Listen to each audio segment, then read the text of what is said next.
É, Hoje, então, vamos conversar sobre o controle da gestão de alimentos, analisando alguns aspectos epidemiológicos e fisiopatológicos da obesidade e suas complicações.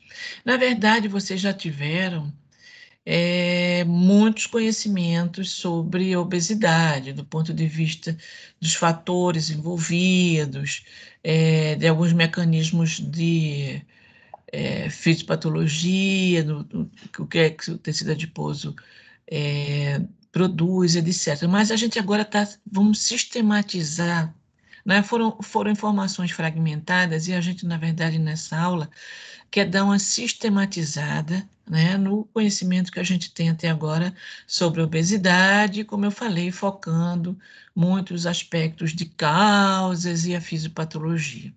Então, ao final dessa aula, vocês têm que ter noção sobre a questão epidêmica, né, da obesidade, o quanto ela cresceu nas últimas décadas, sobretudo nos últimos anos, e no Brasil especificamente, os fatores envolvidos no seu estabelecimento, como é que se dá o controle da ingestão de alimentos, como é que o hipotálamo está organizado e recebe, então, essas sinalizações e, ao mesmo tempo, processa e emite uma resposta, como o tecido adiposo se comporta, né, quando ele está normal ou quando ele está cheio de gordura, e o que que isso promove, né, a questão do novo olhar sobre a obesidade, né, que é uma doença inflamatória, que tem vários aspectos fisiopatológicos na sua presença e as complicações que podem acarretar. Então, a gente pode definir a obesidade como uma doença crônica associada, resultante do excesso de, de gordura, né? Com uma etiologia complexa e multifatorial, tá? Resultante da interação do estilo de vida, dos genes e dos fatores emocionais.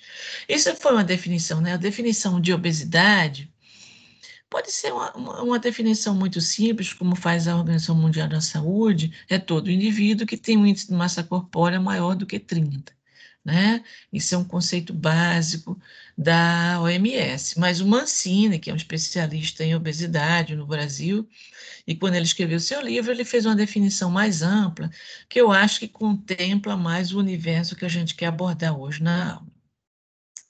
Então, como eu falei, né, seguindo um pouco a norma da OMS e do próprio Mancini, de todo o universo endócrino, como é que a gente identifica a obesidade? Né? O critério mais básico são as medidas antropométricas, que é o índice de massa corpórea que relaciona o peso sobre a altura ao quadrado. Na verdade, né, o índice de massa corpórea faz só essa relação de peso com altura, sem especificar exatamente qual é o conteúdo desse peso, né? O que está contribuindo para esse peso? É a gordura? É uma massa magra? Né? É a massa muscular? Como é que está a estrutura óssea? Ela é densa? Ela é mais frágil? Mais osteopênica. Então, assim, isso é um critério muito básico, né, do índice de massa corpórea, mas a gente pode, no nível de investigação, de caracterização melhor, a gente tem outros critérios, como, por exemplo, as pregas cutâneas, não é? Tem bioimpedância, tem ultrassonografia e tomografia, densitometria. Então, assim, tem vários outros critérios, mas de um ponto de vista mais geral, de rastreamento, o índice de massa corpórea define bem as pessoas. Então, a gente tem essa classificação aqui de acordo com o índice de massa corpórea. Menos que 18,5 nessa relação, né? Peso, altura ao quadrado, é abaixo do peso, é uma pessoa com déficit, né, ponderal. Entre 18,5 e 24,9 está no faixa de normalidade. De 25 até 29,9 está acima do peso, que a gente chama também de sobrepeso. Acima de 30 é obeso. E aí a gente tem essa classificação, que é obeso ou obeso extremo, acima de 35, ou uma classificação mais detalhada, que algumas sociedades gostam, que é a obesidade tipo 1, 2 e 3. Né? O tipo 1 de 30 a 35, o tipo 2 de 35 a 39,9 e acima de 40 é o que a gente chama de obeso mórbido, né? O grau 3.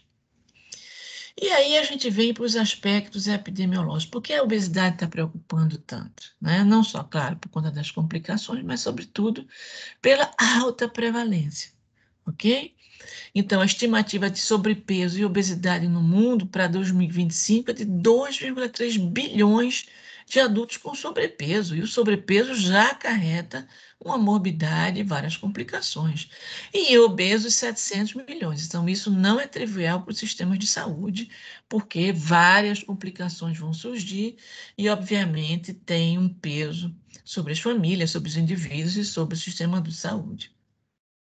O foco, né, está muito em cima dessa questão aqui, obesidade infantil, né? Porque isso vai acarretar certamente uma obesidade na vida adulta. E aí a gente olha para a estimativa de obesidade em meninos e meninas no mundo, né? Então a gente vê as meninas aqui, né? Obviamente os Estados Unidos. Então existem as ilhas de alta prevalência, obesidade aqui, ó, muito alta, né? Então, assim, sobrepeso e obesidade. Então, tem as ilhas aqui, né, para meninas e mais ainda para meninos. Olha aqui a Argentina, América do Sul, né? A Argentina competindo aqui com os Estados Unidos, né? Então, isso é muito crítico. E no Brasil? No Brasil também a situação não está muito diferente, né? Mais da metade da população brasileira está com sobrepeso e a obesidade já atinge 20% de pessoas adultas, né? Então, foi feito um inquérito pelo Ministério da Saúde em 2016 e 2017, chamado Vigitel, que era por telefone ou consulta, e está aqui o perfil, né? Por estado, isso foi bem delineado, olha, Rio Branco aqui com 60,6%, Palmas é o que tem o menor percentual em termos dos estados brasileiros, mas o Rio de Janeiro, olha isso. A gente sempre pensa, é uma região de praia, né? O pessoal se exercita muito, tem a cultura do exercício, de andar de bicicleta, etc. Mas não. Existe um contingente de população, né? Nesses bolsões de pobreza, no subúrbio, nas favelas, em que a alimentação é muito precária, o exercício não é realizado periodicamente, e está aqui, ó, 55,8% da população do Rio de Janeiro tem sobrepeso. Então, vamos olhar melhor essa epidemiologia do excesso de peso no Brasil. Olha isso. Cresceu 26% em 10 anos, né? Isso não é trivial. Então, em 2006, a gente tinha 42,6%, passamos para 53,8% em 2016, sendo que os homens têm uma prevalência maior de excesso de peso do que as mulheres, ok? As mulheres estão beirando de 50% e os homens quase 58%. Esse excesso de peso, quando a gente disseca um pouquinho mais os dados, a gente vê que a faixa etária mais prevalente, né, é de 35 a 64 anos, e que é uma idade de produção, né, onde a morbidade pode estar presente e isso prejudicar a vida produtiva do indivíduo e, consequentemente, do país. Quando a gente analisa os anos de estudo, o que que a gente vê, né? Pessoas com até 8 anos de estudo têm uma prevalência de quase 60%, enquanto pessoas que têm mais de 12 anos de estudo, que já estão no nível universitário, né, com formação no terceiro grau, isso diminui um pouco mais, mas também não está nada satisfatório nem confortável, quase 49%. E a obesidade, né? A obesidade cresceu 60% em 10 anos. Era 11,8, está 19 praticamente, né? E certamente agora, se a gente fizesse um novo Vigitel, é porque o Ministério da Saúde, nesses aspectos, né, praticamente parou a partir de 2017, foi quando publicou esse último boletim. Se a gente fizer, certamente está mais, né? Está em torno de 20% ou mais. E o que que a gente observa aqui? Olha que coisa crítica. As mulheres estão um pouquinho mais do que os homens. naquela fase mais negra, mais crítica, né, em massa corpórea acima de 30%. Tomar muito cuidado com essa questão. Novamente aqui, né, a faixa etária de maior prevalência, de 35 a 64 anos, crítico também para obesidade, né? E quanto maior a escolaridade, a gente tem uma diminuição menor, que é uma coisa crítica, porque as pessoas mais pobres estão com alimentação precária, muito processada, muito calórica. Quando a gente vai para a mortalidade, né, isso também é uma coisa muito complicada, porque, olha só, a taxa de mortalidade foi maior, é bem aquém, né, uma faixa etária menor do que a expectativa de vida para o brasileiro, né, que está em torno de 70, 79. Está aqui, ó, 76%, 77%, ok? E aí, quando a gente pega esse contingente, né, de obesidade, são pessoas bem mais jovens, com ônus também. Então, vamos entender, né, como é que essa epidemia de obesidade, que é a epidemia do século, tirando a Covid agora, né, até 2019 era considerada a epidemia do século, e certamente será se a gente não tomar providências. Então, do ponto de vista da etiopatogenia, né, o que é etiopatogenia? São os fatores que causam, que levam, né, ao estabelecimento de uma doença. Então, como a gente já falou, é uma doença crônica de etiologia complexa multifatorial e resulta fundamentalmente de fatores ambientais e genéticos. Então, a gente tem o que a gente chama de obesidade primária, que é isso que a gente vê, né, na grande parte dos obesos. Fatores genéticos, seja um perfil metabólico e até a própria distribuição de gordura, que a gente vai ver que isso é importante, até os fatores ambientais, culturais, né, sociais, sedentarismo versus atividade física, uma alimentação maior do que o gasto calórico do indivíduo. Então, são pais obesos, né? É a presença de uma má alimentação em casa, irmãos acima de peso, todos esses fatores, a obesidade na gestação, tudo isso levando, obviamente, ao desenvolvimento ao longo da vida de obesidade. E a gente tem a obesidade secundária, aquelas que são decorrentes de doenças endócrinas, como a gente viu no sistema endócrino, de Cushing, hipotiroidismo, né, e outras patologias. Tem algumas doenças genéticas monogênicas, sendo para Derville e tal, que cursam com mutações que levam, então, a essa obesidade. Então, a gente tem aqui um esquema dos determinantes do desequilíbrio, né? Que é que a gente chega à conclusão que o acúmulo de gordura, óbvio, é um desequilíbrio entre ingestão e gasto, ok?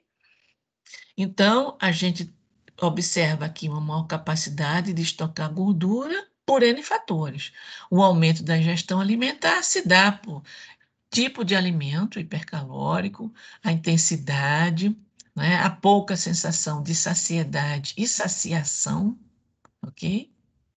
Aumento de fome, lesões no hipotálamo, uma dieta rica em gordura, privação de sono, né, dormir pouco, tá certo? Estimula, por exemplo, o cortisol, né? Compromete a liberação de melatonina, que também pode influenciar no gasto energético, alimentação em tipo fast food, uma alimentação hedônica, o que que significa isso? Uma alimentação só por prazer, né? Tem aquela coisa do chocolate, tem a cultura do chocolate, né? Então, como muito chocolate, adoro chocolate, fulaninha come chocolate, eu também, tem um chocolate novo em tal loja, assim. Então, existe a cultura, né, do prazer pela alimentação, claro, e hoje milhões de programas na televisão, né, só sobre gastronomia. Então, é um prazer excessivo, né? É, na verdade, uma compensação. Isso também é uma questão importante a ser discutida, né? Que envolve os fatores psicológicos. E a diminuição do gasto, né? Um baixo gasto energético em repouso, né? Porque a gente tem um gasto energético do metabolismo basal e às vezes ele é baixo, constitutivamente. Ou o indivíduo tem pouca massa magra, né? Que isso também é um gasto energético maior pela atividade física, tem um estilo de vida muito sedentário, né? Tem deficiências hormonais, uma dificuldade da perda ponderal, redução da atividade involuntária, é aquela, sabe, é o levantar para beber um copo d'água e não pedir a alguém, né? Levantar para mexer na TV e não ficar no controle ali o tempo inteiro. Então, a oxidação deficiente de gordura também leva, a, claro, ao acúmulo. E aí a gente tem, não é, um estudo muito interessante que saiu agora em 2021 sobre o perfil dos indivíduos obesos. Então, esse estudo pegou uma população de indivíduos com, claro, com índice de massa corpórea acima de 30, né? E ele foi tentar classificar esses indivíduos de acordo com o seu perfil, entendendo que a obesidade, né, é um desequilíbrio naquela balança energético, ingesta e gasto, né? Fome, saciação, saciedade, né? Aí o indivíduo se sacia e depois ele retorna a ter fome, fica naquele ciclo, não é? No intervalo curto, não é? A saciação, a saciedade, ela tem curta duração, o indivíduo retorna a comer. É uma alimentação ligada à emoção, como eu falei, né? O sistema de compensação de uma frustração. Aí é o gasto energético em repouso, atividade física, né? O exercício, aquela atividade física involuntária, como a gente chama. Então, a gente tem aqui os perfis, tá certo? O cérebro faminto, não é? Que é aquela saciedade anormal, ok? O indivíduo nunca se sacia por questões variadas, né? Uma resistência hipotalâmica aos sinalizadores pode ser uma possibilidade, ou o intestino com fome. Na verdade, aqui a gente coloca como uma saciedade anormal, mas o termo mais técnico é a saciação, né? É aquela pessoa que tem um esvaziamento gástrico muito rápido, aquela sensação sempre de estômago vazio, intestino vazio, né? Querendo sempre se alimentar. Tá aqui esse perfil. Tem a fome emocional, né? Como eu falei, a questão ligada ao prazer e à compensação, e os indivíduos que são realmente um gasto energético baixo. E aí, quando a gente vai, não é, para essa questão da relação genética e ambiente. Então, esses fatores estão envolvidos? Estão. E o que é que determina, né? O indivíduo comer excessivamente ou comer alimentos que são muito calóricos, né? Ou mesmo ter uma baixa queima, porque às vezes o indivíduo come exatamente igual ao outro, um engorda muito mais que o outro. Então, há uma interação genética e ambiente, né? Esse gráfico está muito clarinho, mas eu acho que vale a pena a gente mostrar, eu vou explicando aqui para vocês. Então, no ambiente obesogênico, a gente tem vários perfis, ok? Um perfil aqui é o índice de massa corpórea. Então, no ambiente obesogênico, tinham 3 perfis que depois se alteraram. O índice de massa corpórea, como subiu? Nesse indivíduo aqui, que tem uma forte predisposição genética. Então, 3 tipos de indivíduos, né, foram identificados no ambiente obesogênico. Aquele que tem uma resistência genética a engordar, mesmo com o ambiente obesogênico, não é? Ele queima mais, ok? E o indivíduo que tem forte predisposição genética a aumentar de peso, ok? Ele é um pouco queimador, não é? Ele é um indivíduo poupador, né? Isso tem um processo evolutivo aí interessante, acho que a Egberto já comentou isso com vocês, e aquele indivíduo que tem uma predisposição genética pequena e ele consegue, de alguma maneira, controlando esse ambiente obesogênico, se safar e conseguir manter um peso normal. Então, onde é que entra o ambiente e o alimento, né? Então, existe uma relação da humanidade com o ambiente historicamente, na vida, né? Pré-histórica, nos primórdios da humanidade, existia, né? Uma dificuldade na aquisição de alimentos, eles eram nômades, né? Caçavam, então a atividade física era muito maior. Hoje não, você pega um celular, digita um iFood da vida, você tem um alimento, às vezes até hipercalórico, na sua casa, né, na sua mão, em meia hora, 1 hora. Além do que, né, ficar parado em frente à televisão, joguinhos eletrônicos, etc. Aquela questão da segurança faz com que as crianças deixem de frequentar parques, praças, etc. Fiquem muito restritos ao ambiente doméstico, aos plays. Então, né, historicamente, na humanidade, tem vários fatos marcantes, né? Então, há 1,8 milhão de anos atrás, o uso do fogo promoveu uma maior alimentação e mais fácil digestão e absorção. O alimento cozido, ele conseguia, né, ter mais facilidade de digestão e absorção. Isso fez com que o indivíduo adquirisse mais força para caçar, ingerir proteína. Isso fez com que os cérebros crescessem. E aí, né, o Homo sapiens conseguiu evoluir, os hominídeos de uma maneira geral, mas o Homo sapiens mais ainda. Isso fez com que eles não precisassem, né, rasgar tanto o alimento cru, que era muito firme, e intestinos menores, porque não precisavam digerir e absorver com mais dificuldade, né? Então, há 12 mil anos, o Homo sapiens já presente, né, na história do mundo, já era nômade, então vivia de caça e pesca, era esse grupo aqui, né? Então ele gastava muita energia para obter comida, era mais raro, né? Eles esgotavam a coleta de frutas, etc., e caminhavam. Depois eles descobriram a agricultura e a domesticação de animais. Então, comiam a carne dos animais, o leite, etc. Isso também foi um grande boom, um grande avanço do ponto de vista civilizatório. Mas o que é que acontece? Ainda não houve tempo hábil para a mudança no perfil genético. E essas pessoas, por essa dificuldade aqui, né, quando surgiu o Homo sapiens, é justamente ser poupador.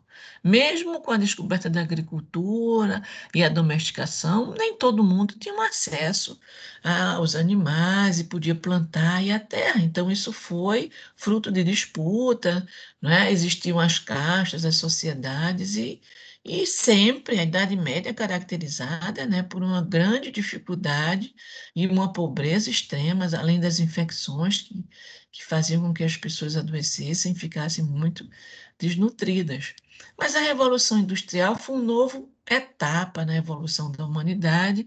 Houve o êxodo rural, a concentração urbana, as mulheres também trabalhando, houve método de conservação de alimentos, melhoria de transporte e, consequentemente, o consumo fora da estação. Então, isso fez com que houvesse acesso à alimentação mais facilmente. E o século XX, então, foi a grande tecnologia, né? Alimentos processados, alimentos com alto conteúdo de carboidratos e gordura, e isso tá aí se vendo o que aconteceu, né? Os genes não mudaram muito, mas o consumo mudou excessivamente. E aí, como é que a gente lida com essa situação, né? Como é que o hipotálamo dá conta de tudo isso? Então, o hipotálamo é o órgão centralizador no controle da ingestão de alimentos. Ele recebe várias aferências, né, vindo do trato gastrointestinal, mas também de outros órgãos após o processamento do alimento, né? Depois que o alimento é absorvido, seja do pâncreas através da insulina, seja do tecido adiposo através da leptina, ou ao próprio nível da glicose, né? Tem glicorreceptores a nível da corrente sanguínea chegando até o sistema nervoso central. E aí a gente tem esse esqueminha que muitos já conhecem, né? Onde existem os núcleos hipotalâmicos, né? Tá aqui um núcleo arqueado, mas também tem um conjunto de outros neurônios no núcleo ventromedial, né? E o núcleo lateral, onde existem os neurônios envolvidos com a fome, a sensação de fome, então são chamados de orexígenos. Não é? E a gente tem alguns neurotransmissores, além dos que a gente já conhece, o neuropeptídeo Y, né? Esse peptídeo ligado chama-se AGRP, a orexina, o MCH, ok? E os neurotransmissores e os neurônios ligados à sensação de saciedade ou anorexia, falta de fome, ok? Existe o PONC, né? A PONC e o CART, já tradicionalmente conhecidos, mas outros neurotransmissores a gente cada dia descobre mais, né? Tem o CRH, tem o TRH. E aí, o que que acontece, né? Existem níveis de conexões, né? Primeiro escalão, segundo escalão de neurônios, até chegar a neurônios efetores, né, que também recebem aferências de sistemas do sistema nervoso central, de áreas do sistema nervoso central, né, ligada à emoção, né, ligado também à memória. Então, hipocampo, amígdala, né, o sistema límbico como um todo, né, onde a emoção está muito envolvida e libera substâncias que vão a esses neurônios efetores. E esses neurônios efetores, eles enviam mensagens, né, para os núcleos do sistema nervoso simpático. A gente sabe que as catecolaminas são lipolíticas, elas aumentam o gasto energético. E aí, quando você tem a ativação desses núcleos envolvidos com a anorexia, então, sempre que chegam nutrientes ao organismo, a gente tem os sinalizadores, né? Como a insulina, como a leptina. Então, a leptina no tecido adiposo chegou o ácido graxo aqui, síntese de triglicerídeo, libera a leptina, que vai até a PONC, CART, nesse primeiro escalão aqui de neurônios, né? Estimular, então, a saciedade. E, ao mesmo tempo, há uma sinalização para aumentar o gasto energético através da liberação do sistema nervoso simpático, as catecolaminas. Por outro lado, se há uma sensação de fome, não é? Se há um estômago vazio, como aqui na grelina, né? Quando o estômago está vazio, libera a grelina, tem o seu receptor aqui. Então, esses neurônios, não é? Liberam o neuropeptídeo Y, não é? Que vai dar a sensação de fome. E há também uma inibição via GABA desses neurônios ligados à sensação de fome, inibindo os neurônios da saciedade. E o que é que eles fazem? Eles diminuem o consumo. Diminui aumenta o consumo e diminui o gasto energético. Isso é super interessante, esse aspecto, por conta dos indivíduos que começam a fazer dieta. Então, começam a fazer dieta, emagrece inicialmente, todo mundo feliz, daqui a pouco o organismo começa a se adaptar a essa nova situação e começa a diminuir o gasto energético. Então, a taxa de diminuição de peso diminui muito.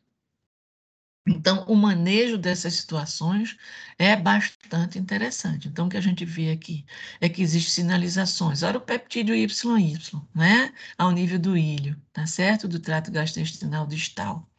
Ele vai, né, promover, então, uma inibição da fome. Por quê? Porque ele vai sinalizar que o ilho distal já tem nutriente, chegou nutriente ali, né? Significa o quê? Chegou o quimo ali já parcialmente digerido, né? O conteúdo de alimentos que chega ali estimula o peptídeo YY para diminuir a motilidade gástrica, né? A motilidade do adenal e também para ativar aqui os centros hipotalâmicos, ok?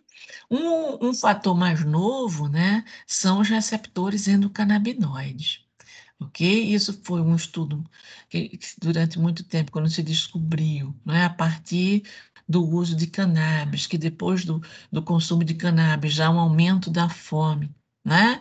Então, se tem essa situação, é porque ele se liga a algum receptor ao nível do hipotálamo, vamos descobrir. Então, hipotálamo lateral, os centros da fome aqui, os centros orexígenos, ok? Amarelinho aqui. O que é que se viu? Que tem receptor, né, CB1, endocannabinoide, e pelo input GABA, né, que estimula a fome, inibe aqui os centros de saciedade, ok? Então, o que é que se viu? Ah, vamos bloquear o receptor endocannabinoide. Se desenvolveram drogas para isso.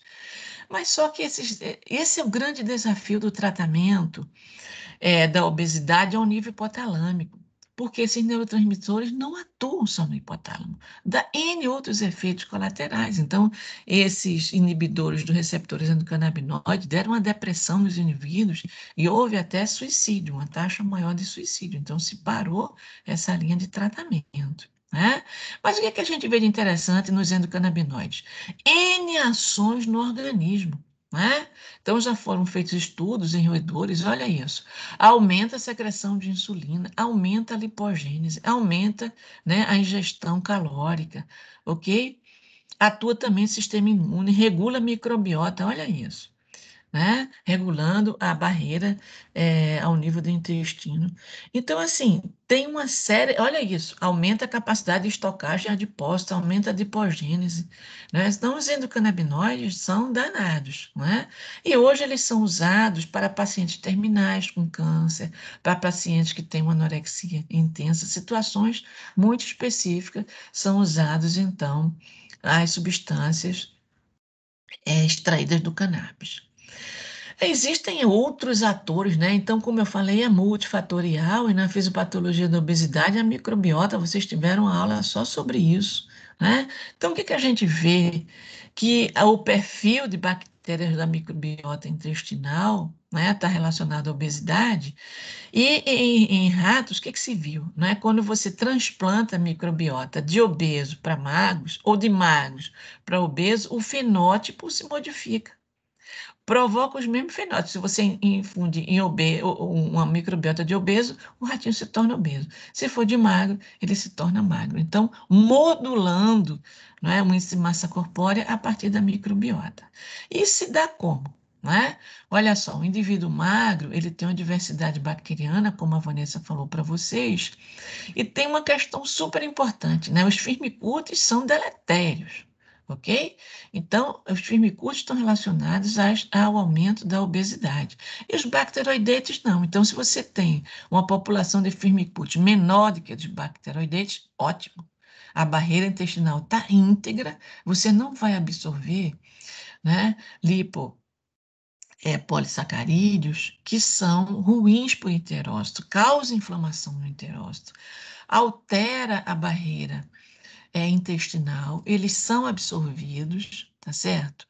E vão ao nível do hipotálamo causar alterações, né? Além do que, eles são fonte, claro, de energia também, né? E causam inflamação, dá enterite e está relacionado a câncer de intestino, ok? De cólon, né? O indivíduo obeso, né, ele tem mais firmicute do que bacteroidite. Isso é um terror, né, porque ele aumenta a permeabilidade da barreira, aumenta a absorção intestinal e inflamação por lipopolissacarídeos. Esses slides não estão muito bons, mas mostram justamente isso. Tem aumento de firmicutes, passa lipopolissacarídeos, está aqui, ó, é uma dieta hiperlipídica, tá certo? Em 3 dias, olha só como aumenta os lipopolissacarídeos, né? É terrível. E isso leva à resistência insulínica. Então, está aqui esse esqueminha, vocês podem olhar melhor, né? A dieta hiperlipídica promove a modulação da microbiota, aumenta a permeabilidade, causa inflamação, há infiltração de macrófagos, liberando TNF-alfa, interleucina 6. Por outro lado, isso faz com que a massa de adipócito aumente, há também uma infiltração de macrófagos, levando à diminuição da secreção de insulina, resistência insulínica, hiperglicemia, pelo efeito tóxico da hiperglicemia, né? Danificando aqui a célula beta, ok? Levando, então, a um diabetes, né? Então, o que que a gente vê? Qual é o outro fator também envolvido nesse processo todo? A resistência à ação dos hormônios adipostáticos, né? Então, principalmente a insulina e a leptina, ok? Há uma resistência insulínica ao nível do hipotálamo e os defeitos na ação da leptina, que foram bem estudados. Ou o indivíduo tem um defeito pré-receptor no transporte, né? Existem os transportadores de leptina ao nível do sistema nervoso central, ou no receptor, né? Uma resistência, um polimorfismo, uma ausência de receptor, né? Aqueles ratinhos OB foram bem estudados isso, né? Onde havia um nocaute, né? Uma ausência do receptor. Ou uma própria resistência, né? Um down regulation. Não esquecer que a leptina é um hormônio proteico e pode existir down regulation, como também na insulina, aqui na hiperinsulinemia da obesidade, down regulation. Ou na SOX3, né? Um evento pós-receptor, onde a SOX3 vai alterar a Janus quinase, né? Que é o mecanismo de ação da leptina. Então, o que que a gente observa, né? Essas alterações não só oriundas da hiperleptinemia e da hiperinsulinemia, mas também de um processo de inflamação hipotalâmica.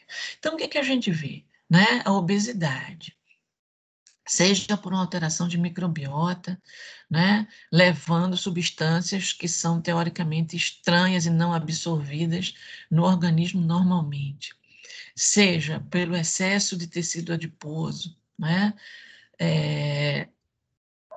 permitindo a presença do palmitato, né, que são ácidos graxos de cadeia longa, porque ao nível do trato gastrointestinal também são ácidos graxos de cadeia curta, mas esse de cadeia longa também promove inflamação, aumento do TNF-alfa, as interleucinas ali presentes, 1 beta e a interleucina 6, né, causando inflamação hipotalâmica e resistência à insulina e à leptina. Não só no hipotálamo, tá certo? Hoje tem estudos mostrando uma deterioração cognitiva com lesão em hipocampo, semelhante ao que acontece no Alzheimer. Ok? Então, há uma demência precoce nos indivíduos com obesidade. Então, esse esqueminha é muito interessantezinho, né? Foi uma publicação da FAPESP sobre os estudos da Unicamp, o grupo da Unicamp é que mais trabalha isso, hipotálamo, fisiopatologia de obesidade, né? O Bruno Gelonese, o Mário Saad, né? O pessoal é fera nesses aspectos. Então, o que que acontece? O alimento rico em gordura saturada, né?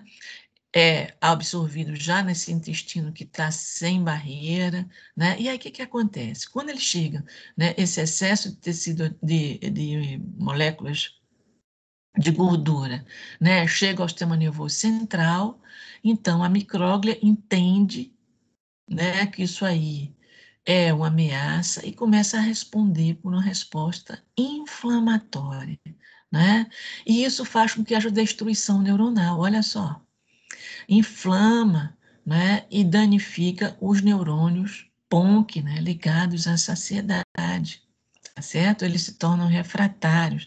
Aqui também tem bastante, ficou feia essas imagens, né, mas ela representa o quê? Uma gliose, um sinal de inflamação aqui no sistema nervoso, ao nível do hipotálamo, né, nos roedores, né, nos animais obesos, ok? Aqui também mostrando justamente isso, não é uma resistência hipotalâmica à leptina e insulina, justamente nos neurônios inflamados pela ação do palmitato, né, estearato, tá certo? Então, vários ácidos graxos, através desse TLR4, chega até a micróglia, que libera uma série de citocinas, né, mediadores inflamatórios, que vão, então, modificar o perfil neuronal. E o tecido adiposo, né? Ele está abarrotado de gordura por essas alterações aí hipotalâmicas, por alteração no comportamento alimentar, e cada vez mais o indivíduo vai ingerindo e cada vez mais esse tecido fica abarrotado. Inicialmente, o tecido adiposo era entendido como só um estocador de calorias, era só um depósito, mas depois, a partir dos anos 90, do século passado, se viu que ele era um órgão secretor, né? E essas secreções foram chamadas de adipocina. Ele não era só um órgão de estocagem de triglicerídeos. E depois se viu, né, 4 anos depois, se descobriu a leptina. Né? Foi tão interessante naquele momento que se achou que dando leptina aos indivíduos, todo mundo ia estar magrinho. Né? Egberto comentou isso na aula de hipotálamo, foi um ledo engano. Né? Então, por conta da resistência. Então, o aumento do número de adipócitos e do seu conteúdo é que caracteriza a obesidade. Então, é uma hiperplasia, né? Aumento do número, e hipertrofia, aumento do volume da célula. Então, ela fica abarrotada de gordura, ok? E isso faz com que haja uma quantidade cada vez mais de adipócitos, né? Há uma adipogênese, passa de 35 bilhões para 125 na obesidade. E aí, também um processo inflamatório, não é? O tecido adiposo muito cheio de gordura começa a haver uma invasão de macrófagos, liberando, então, novamente TNF-alfa, interleucina 6, e começa a agredir, né? A morte, mas também a liberação de citocinas, que são deletérias. Então, vamos se debruçar um pouquinho sobre as adipocinas, né?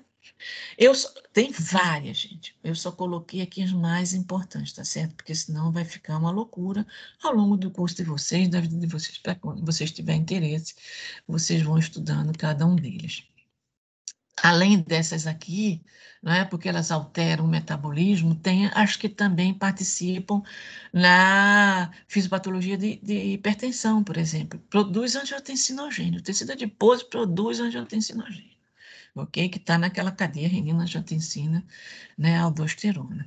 Produz também o pai, né, perpetuando o coágulo formado ali, diminuindo a fibrinólise. Isso também, para doença cardiovascular, é deletério.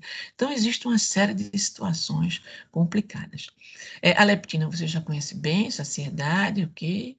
A adiponectina. Então, eu queria falar um pouco sobre a adiponectina. A adiponectina é a adipocina do bem.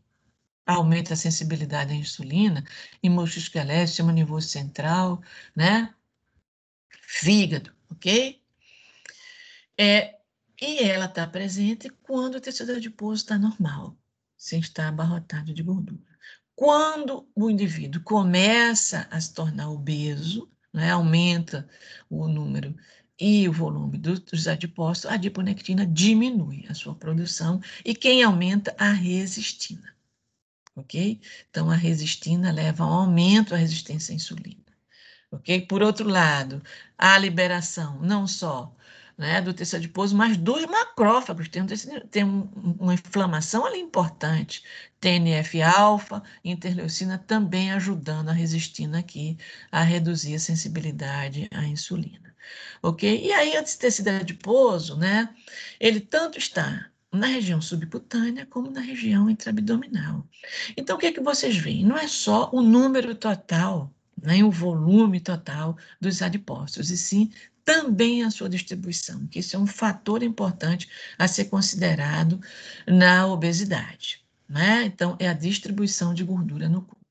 Então, já se viu agora, essa é uma noção, né, mais recente, em que a gordura, né, tem a distribuição androide, né, que é essa distribuição mais masculina, né, a clássica cinturinha de ovo, né, aquele perfil meio maçã, ou seja, ele tem uma cintura muito larga, né, em relação aos quadris, ok?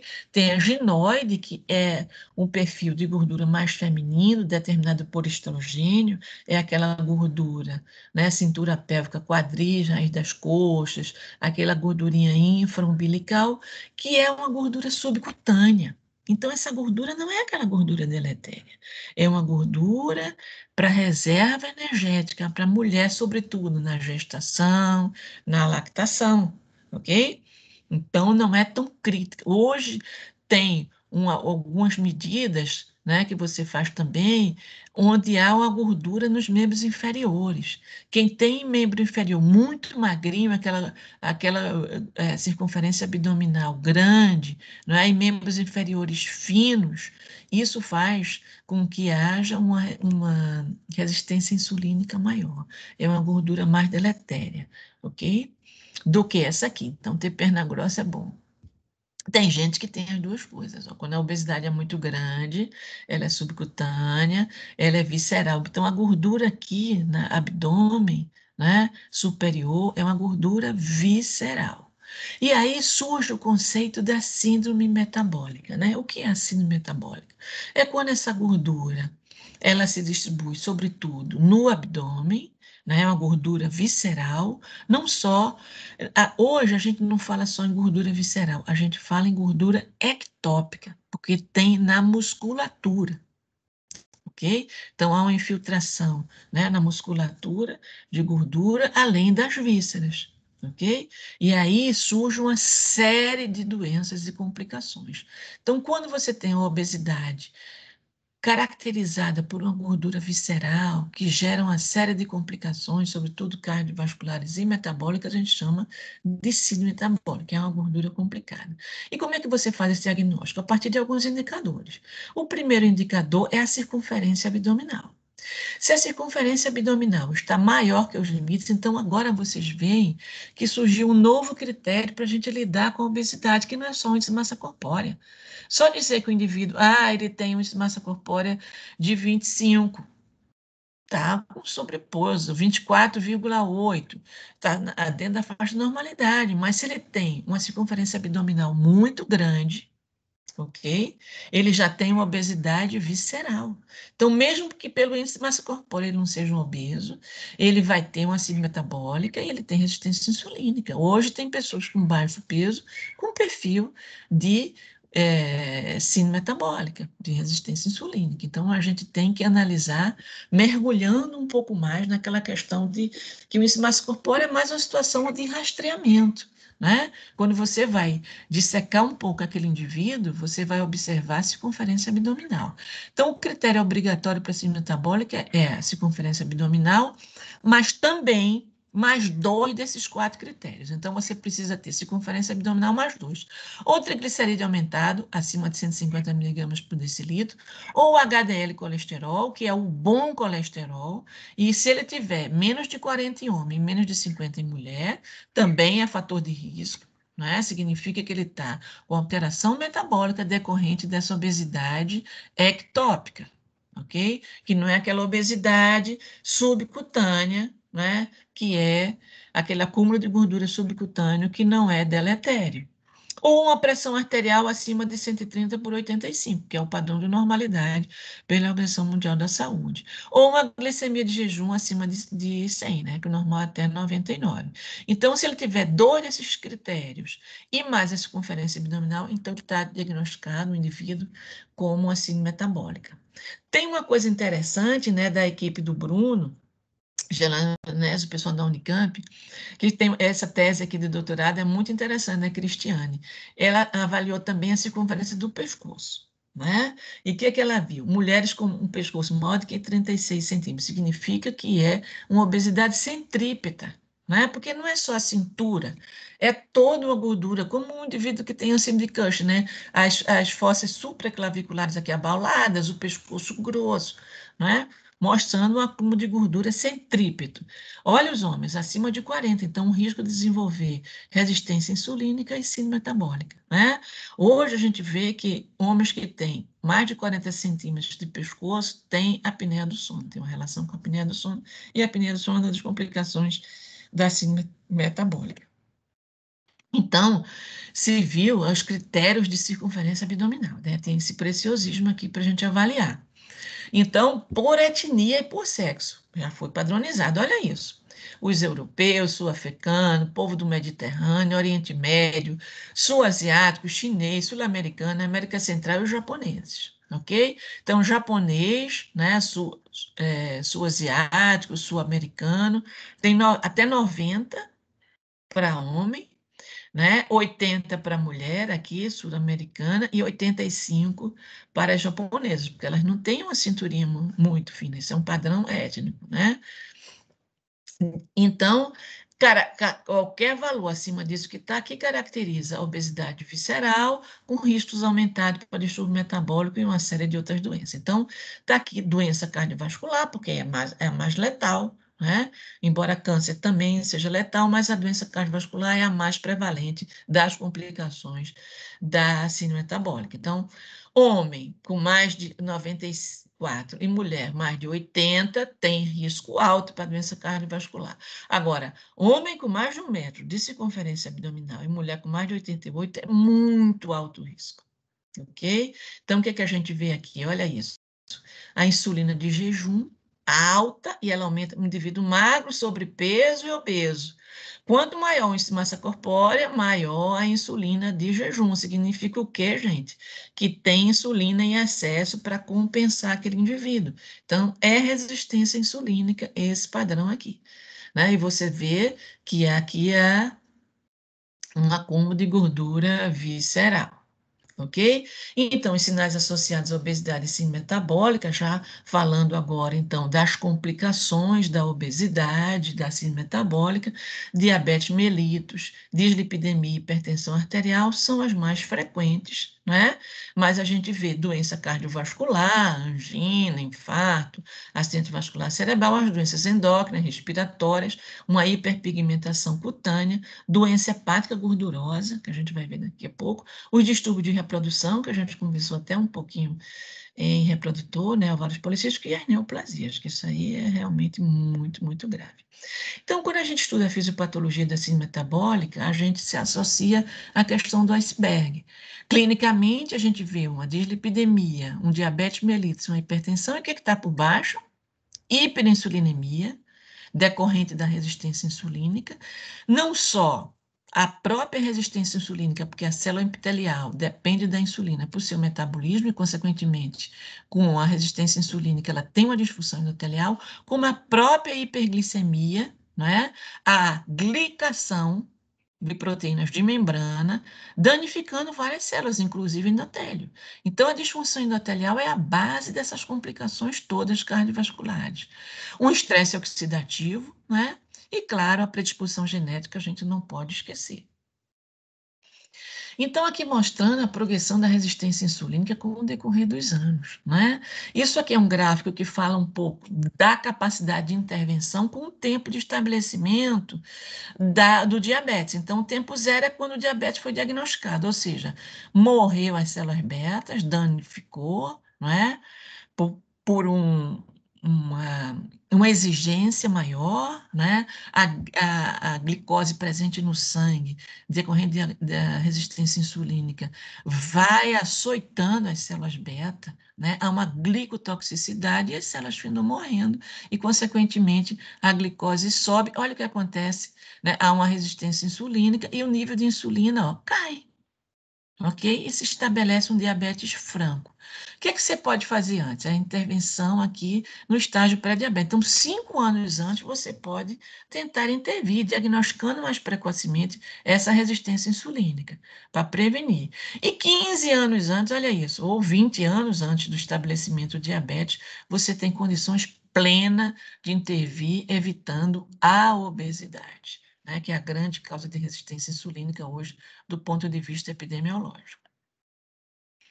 Aqui mostrando, né, olha isso, acúmulo de gordura no fígado. Então, isso é gordura visceral. Por que que a gordura visceral é horrível? É deletéria.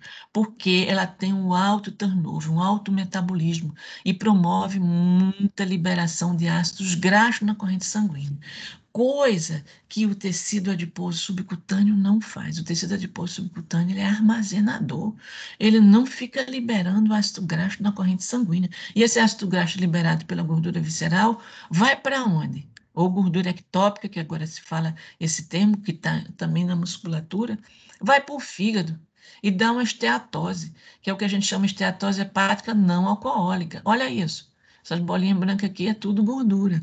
E isso leva a uma hepatite, né? Depois da esteatose, a gente tem a hepatite e depois a cirrose, ok?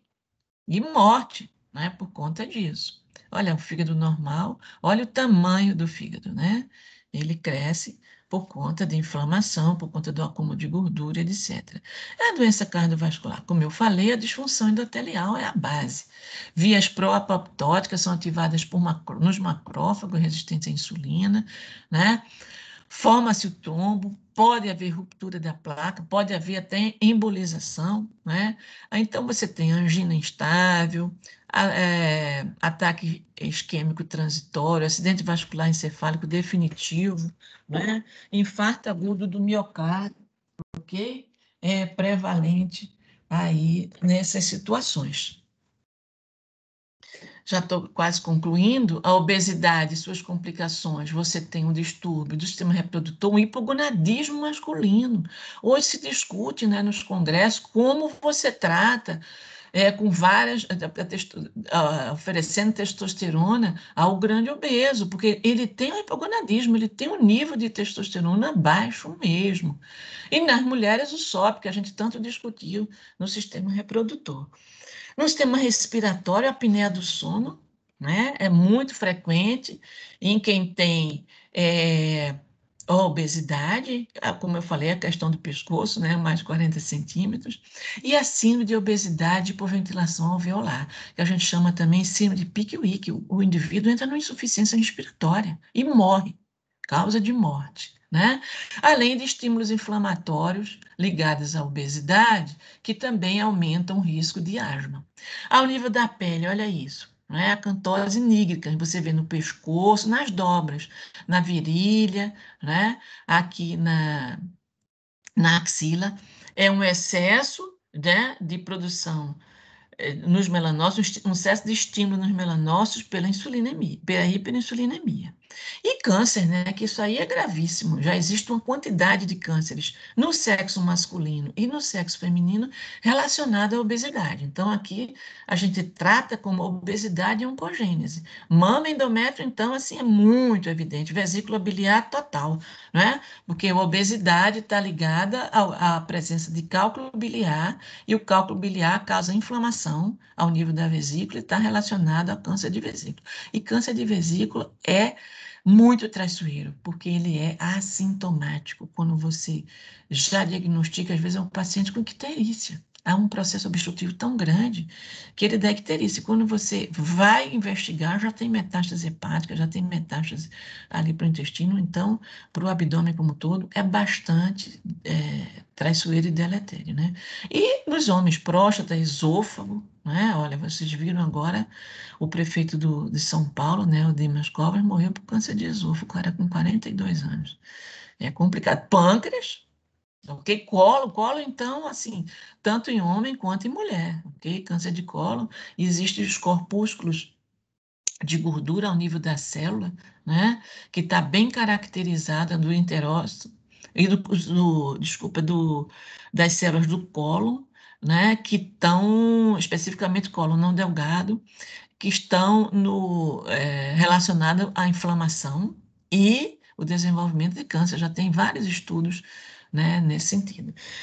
Para terminar mesmo, né, só tecer pequeníssimas considerações sobre o manejo de obesidade, porque não é o foco da gente, a gente viu causas e fisiopatologia, mas a mudança no estilo de vida é super importante, a gente não pode deixar de comentar um pouco sobre isso. Mudança comportamental, menor ganho, né, comportamento alimentar e dieta. Eu não vou falar sobre dieta porque existem zilhões de esquemas terapêuticos com vantagens e desvantagens, suplementos alimentares, etc. Isso é um universo que não vale a pena a gente comentar. Agora vocês vão aprender isso na área clínica, na farmácia, etc. Mudança comportamental com gasto, eu acho que aumentar a atividade física e exercício, isso tem um aspecto interessante, que a gente vai fazer um pequeno comentário. Obviamente, a abordagem a um obeso, sobretudo um grande obeso, né? É multidisciplinar e a família é super importante, né? Olha isso, esse esqueminha muito interessante, esse estudo mostrando o comportamento de familiares. Tem o sabotador, tem o crítico e tem o motivador, né? Que é o ideal, dar apoio total, isso é super importante para o indivíduo obeso. E aqui fazer um comentáriozinho só sobre exercício, né? Melhora, claro, o rendimento. O exercício é interessante, sobretudo naquela fase, como eu falei. O indivíduo faz dieta, aí começa a perder peso, perde peso. Chega um ponto em que ele vai diminuindo o ritmo. Por conta de quê? De que diminui o gasto. O organismo é poupador. Chegou menos nutrientes, gente, vamos gastar menos. Isso é secularmente o imprinting que a gente tem genético. Ok? Então, os diversos efeitos do exercício: ó, diminuição do apetite, aumento da ação insulínica, utilização da reserva de gordura, sensação de bem-estar, liberação de endorfina, lembram disso? Quem está envolvido nessa questão que a gente tem estudado, né, e identificado bastante? A irisina. Então, o tecido muscular, né, é um grande também órgão endócrino e libera miocinas. Então, a irisina é uma das miocinas, né? Derivada da fibronectina 3, induzida por exercício. Está envolvida na regulação do metabolismo energético, ativação da termogênese, portanto, aumenta o gasto. Aquilo que o hipotálamo faz de diminuir a ação do sistema nervoso simpático, a irisina vai lá e dá uma ajuda na termogênese. Então, está associado ao metabolismo de glicose e lipídios, na sensibilidade à insulina, diminuindo o estresse oxidativo. Isso aí é tudo de bom, ok? Em relação ao tratamento medicamentoso, também não vou entrar nessa seara, só comentar um pouco que ele só está indicado quando há uma dificuldade de perda de peso com apenas mudança no estilo de vida, né? Ou quando esses comportamentos alimentares estão associados a alterações emocionais muito importantes e que o indivíduo não consegue, mesmo agregando um tratamento psicoterápico. E aí eu só estou colocando aqui o racional dos fundamentos. Recaptação de noradrenalina, serotonina e dopamina, porque esses neurotransmissores estão associados à saciedade, né? E inibidor das lipases gastrointestinais, tentando resolver aqui a absorção dos lipídios, né? Digestão e absorção de lipídios, que também é um mecanismo de você conseguir diminuir ali a absorção. Óbvio que isso aqui dá uma esteatorreia danada, né? Vocês viram isso em gastro agora, na aula de digestão e absorção, ou os análogos do GLP-1, que vocês também viram bem. O GLP-1, ele também é um sinalizador para o hipotálamo, mas ele também atua diminuindo aquela fome, né, intestinal, ok? Hunger gut. E aí, porque ele diminui a saciedade e, consequentemente, ele aumenta a saciedade por diminuir o esvaziamento gástrico e a motilidade gástrica. Isso é super importante, né? Para você não ter aquela saciedade, fome, aquele ciclo vicioso muito rápido. E por último, as cirurgias, né? As desabsortivas, onde vocês fazem não só uma gastrectomia, né? E retiram essa parte aqui do duodeno, olha, ela fica aqui para baixo, você sobe aqui, tira o pylori, aquela região antral, né? Reduz o estômago, olha só, ele fica fininho, tira essa parte aqui todinha, deixa ali dentro do abdômen, retira. Fica uma redução muito grande do estômago. Aqui ele faz uma anastomose com a porção mais distal do intestino delgado, né? E todo o processo de digestão e tal só entra aqui, ó. A bile só entra aqui, tá certo? Isso faz com que haja uma desabsorção, né? Que chamam switch do adenal, ok? E só as restritivas, né? Que é uma gastrectomia vertical, isso está sendo muito usado atualmente, em que você não mexe muito aqui, nessa parte desabsortiva, você só diminui, né, o volume do estômago, e de certa forma ajuda, né? E por último, essa informação, né, gente? A gente não pode estigmatizar o obeso, porque a obesidade é doença, né? Então, eu coletei aqui da internet, é difícil levantar mais de 100 quilos toda manhã, claro que é, ainda mais quando é do seu próprio corpo, não é? Isso aqui pode ser um grande estímulo, mas também pode estigmatizar, né? Ou o que é maturidade? Uma caixa de bis durante 20 dias, não é. Isso não é uma questão de maturidade, né? É uma questão, claro, comportamento modulado, mas também alteração comportamental também é doença, né? Muita coisa que você procura pode estar dentro de você mesmo. Você tem que buscar se ajudar, mas também não estigmatizar. Então, é a reflexão que eu faço, né? Que foi um momento de discussão agora num evento que houve mês passado. Muito interessante. Se a obesidade é uma doença, atingir o peso normal seria a única maneira de reduzir os riscos? Não, claro que não. Hoje a gente vê que uma diminuição de 5% do peso, não é? E o ideal, pelo menos 10% do peso, já tem impacto na resistência insulínica. Isso é muito interessante. Então, não adianta você estabelecer uma meta muito pesada para o obeso, porque ele não vai conseguir, vai se angustiar e vai abandonar. Então, é possível você manter um estado de obesidade controlada, né? E reduzir riscos, sim, Certamente, eu sou dessa, favorável a essa teoria. Porque a gente vê isso em diabetes. Hoje, para você ter um bom controle glicêmico no indivíduo diabético, se você atingir a meta de 7% de hemoglobina glicada, que não é o normal, o indivíduo normal, a meta é 5,7.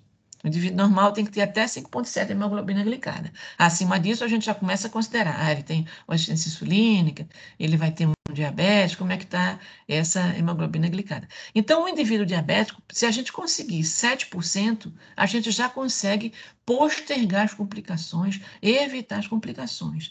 Então, é possível um conceito semelhante em pessoas com obesidade. Isso aí, para vocês refletirem, isso foi o Mancini, né, que discutiu essa questão na última, no congresso no encontro que houve o mês passado, e foi bastante interessante, e eu deixo para vocês como reflexão na vida profissional.